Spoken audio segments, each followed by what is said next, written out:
Hey kids, today it's all about how to make one note interesting. Stay with us.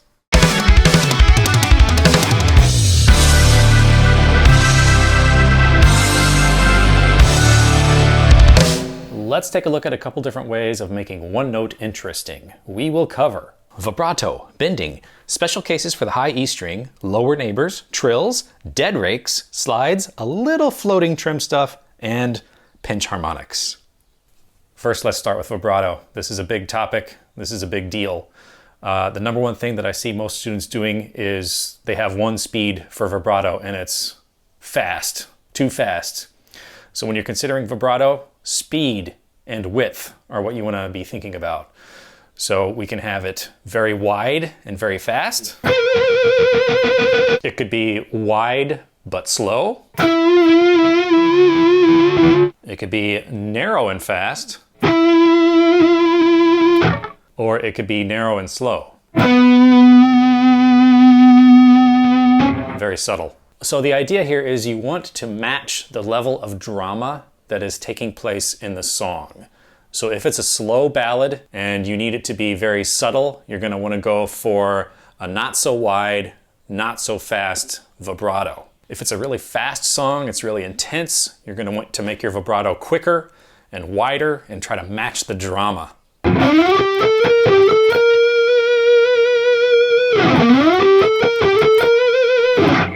Like anything else, it's going to take some practice. I find that vibrato, like bending, works better on certain fingers. If you want to use your ring finger, that's kind of helpful because then you have your other two fingers to sort of have supportive roles there. So they can kind of lay on the lower frets that aren't being heard, and you can use all three of those fingers to move the string back and forth. Some guitarists shake the whole guitar. That's cool too. Other people do a little wrist action, whatever works for you, but you want to be able to control it. You want to be able to control the width and the speed. You could even set a metronome and match your vibrato to the beat of the metronome. That's a really good idea. Start really slow and kind of work your way up and be a master of varying your vibrato speed and width. Okay, next let's talk about bending. Bending is a necessity. It is a staple. It is something that guitar players can do that piano players can't. So let's get into it. The number one basic exercise for bending is to play a note and then try to bend to that note.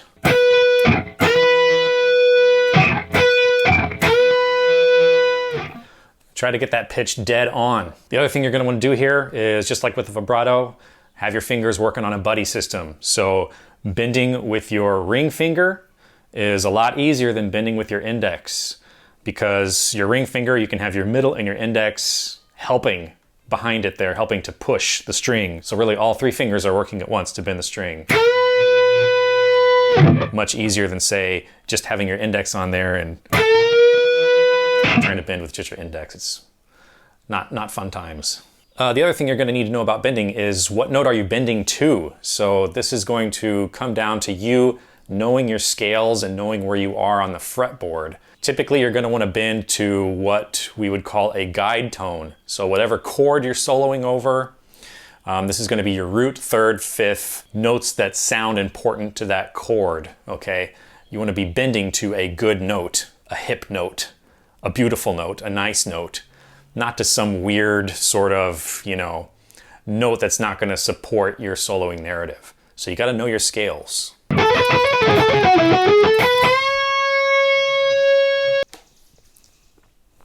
Let's talk about a few special cases just for the high E string. So if you try to do some crazy wide vibrato on your high E, it may not work out so well.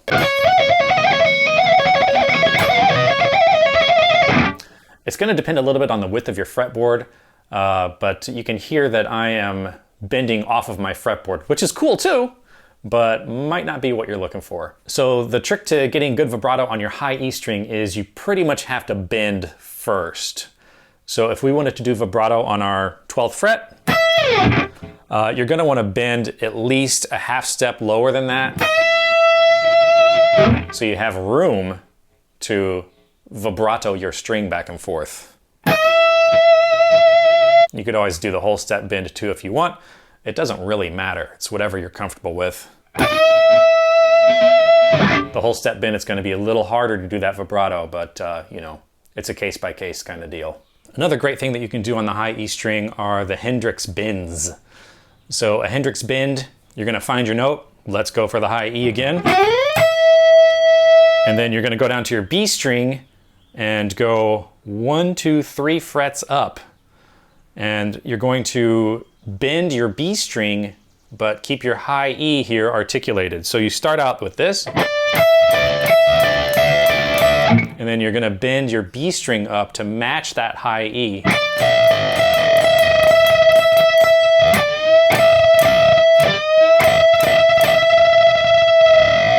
It's a really thick sound, a really nice sound, and really pretty easy to do. So try out some Hendrix Bins. All right, number 4, let's talk lower neighbors. This is a super jazzy thing to do. Jazz players don't bend for some reason. The really hardcore guys, you know, with the hollow bodies and the tone that sounds like it's coming from one room over, with the doors closed, like there's no high end in it at all. I love those guys. I adore them, but they don't bend. They do lower neighbors. So instead of doing this, you're gonna hear this.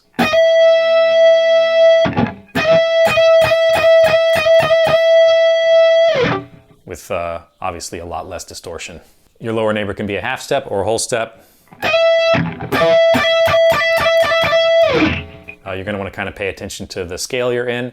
Usually you can't really go wrong with a half step. It's gonna work kind of no matter what, but you know, figure it out. Now we can also do upper neighbors. Those are gonna be typically trills. And again, you're gonna need to know your scales. You're gonna need to know what's up there. Is it a half step, whole step, or if you're in sort of a pentatonic scale, is it a minor third? So if I aim for the high E again, you could just do a few, or you could do just one, or you could do, you know, a lot. We're kind of doing a circular motion with our finger here. You want to pull away from the fretboard, pull towards the floor so that you can keep that string active and keep it going. Here's the half step trill. Has a lot more tension to it, a lot more drama. And here's the minor third trill. Instant blues. Let's talk dead rakes. I don't know if this is what they're really called, but this is just what I call them.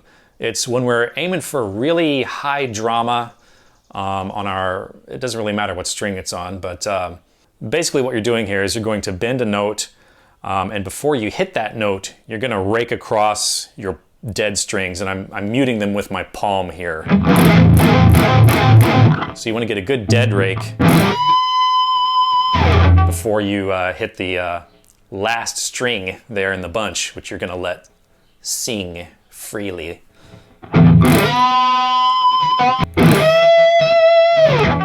But it changes the attack and gives it this really thick, percussive, dramatic sound. So those are dead rakes.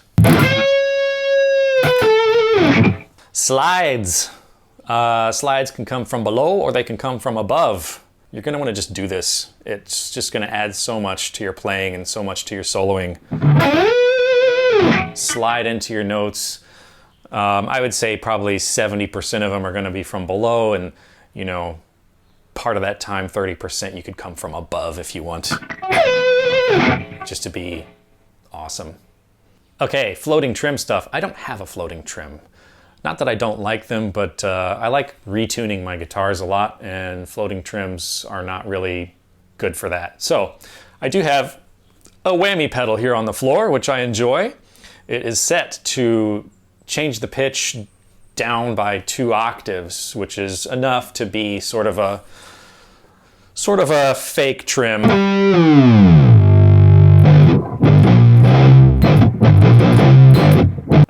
And you can use that a couple different ways. So when you hit a note, you can do a quick dip, just to add a little interest. You could do a dive bomb. You could substitute that for a slide. So instead of sliding in, you're gonna, you know, use your a little whammy bar action there instead. You could also use it for vibrato. I can't really do that with the pedal, but if you have a whammy bar, you know what I'm talking about. Just grab the bar and jiggle it a little bit. Harmonics. Harmonics are going to have their own video talking about the various types and techniques. But for this video, let's specifically talk pinch harmonics. So if you're familiar at all with how harmonics work, you're creating a node and dividing the string into a whole number ratio. So if I hold my finger here and just barely touch over the 12th fret, I'm dividing my string into 2 equal parts. So just above the 12th fret is exactly halfway between the nut and the bridge. We could divide it into 3 equal parts, or 4 equal parts. And as you get down lower here,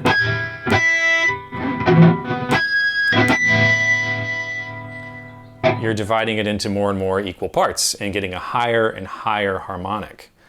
Well, pinch harmonics are just doing that same thing, but instead of creating a node with this finger, you're grazing the string with your thumb to create a node right where your pick is. If you're just starting out, this is easier typically to do on your lower notes, lower strings.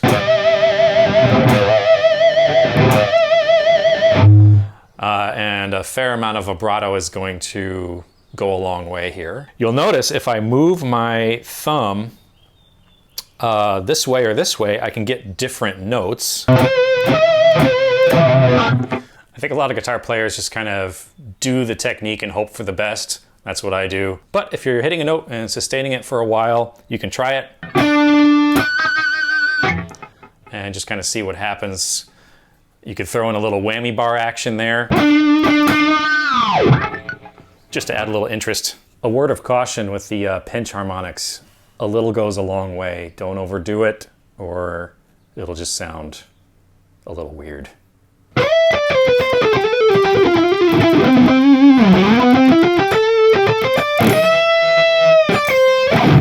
That's it for this lesson. Thanks for tuning in. Please share, please like, please subscribe, all that stuff. Now go forth, practice, have fun. I'll see you in the next one.